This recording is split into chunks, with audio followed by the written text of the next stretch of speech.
Hello, my name is Shaniki Smith, and I like to apologize for missing the YouTube chat for Friday because at that time I was out there voting.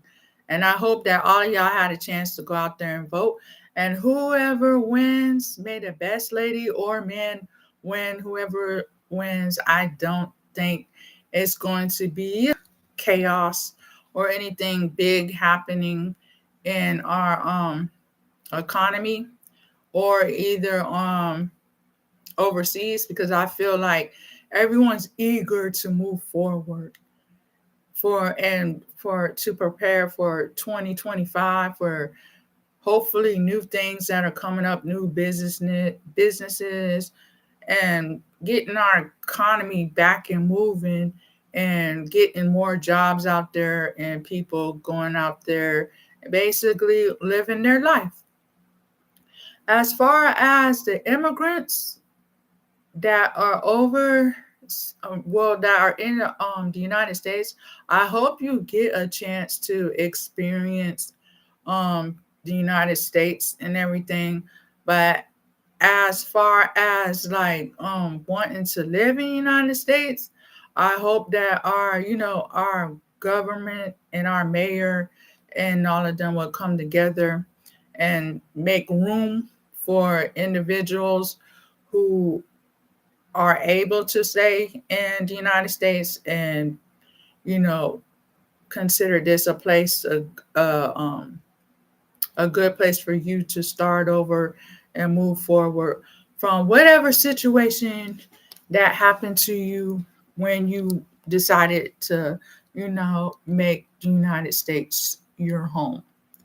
But this right now is just general talk of stuff, some of the things that I'm just enlightening on and just basically talking about.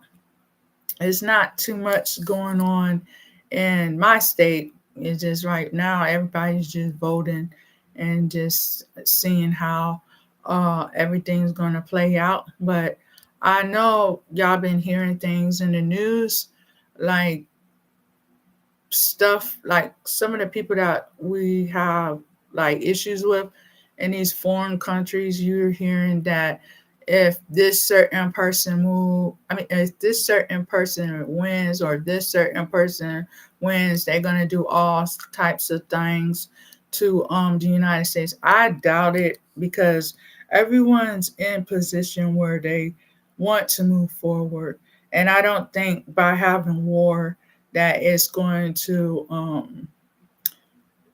make anything. I don't think by us having war with anybody, I don't think it's going to make it better, and I don't think it's going to be war. It's going to be worse, because regardless if we go to war with anybody, it depends on how it turns out.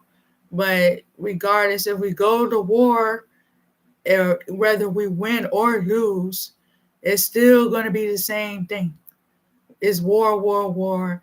And for one time in everyone's life, can we all just have a day or several years where we don't have a whole bunch of like war with individuals in foreign countries in the our foreign allies. But let's just make it to the point where we don't have to be fighting and going back and forth. But I think everybody wants to move forward. Everyone wants to move forward and try to make the economy better, and basically get back to work. And I'm not going to say anything too much about everyone who quit in their 9 to 5.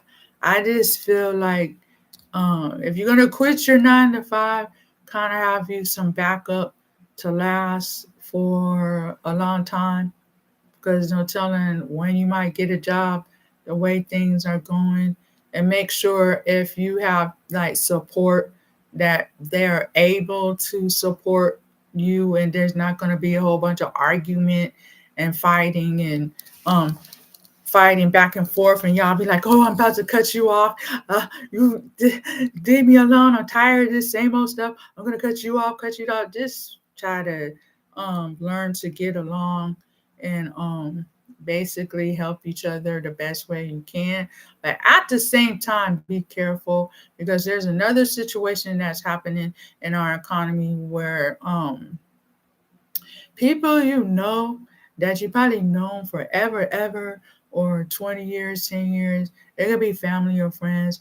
They're all turning like how it is in the Bible where your family and your friends can turn against you.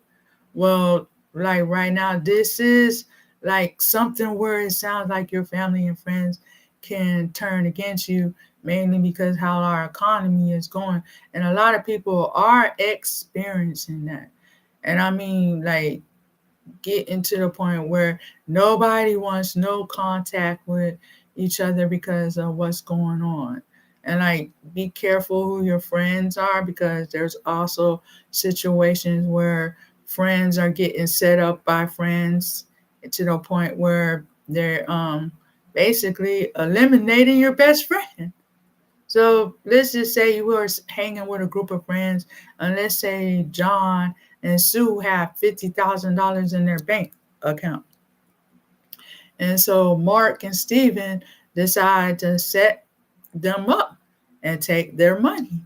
And they starting to also see that in the economy too, where they lead their friends on to like in areas where you or me probably wouldn't even go, and then they just set their friends up and just kind of take them out and then take them for whatever they own because of what's going on in the economy.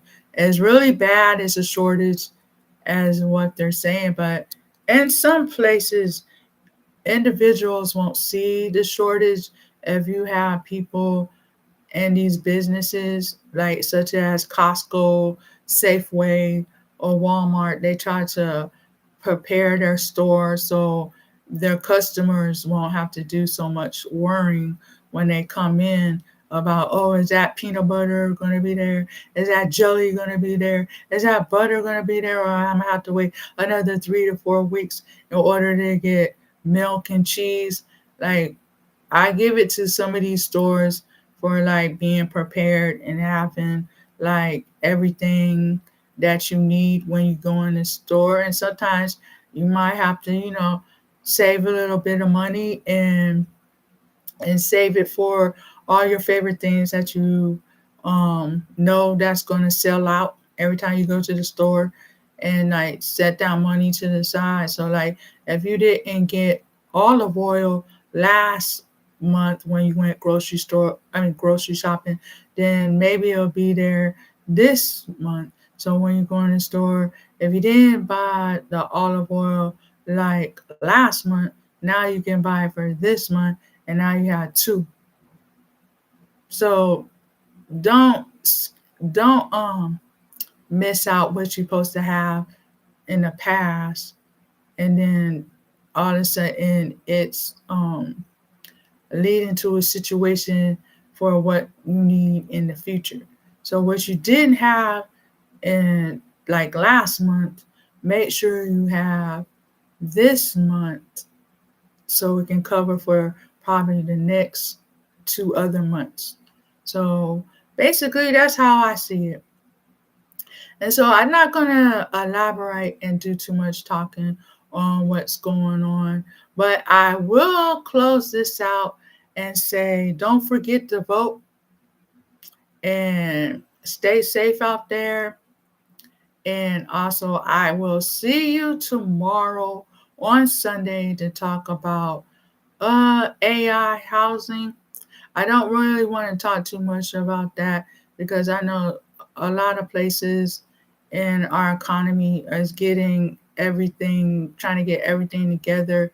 And there's certain businesses that don't want to deal with AI, like I explained in the last 2 videos.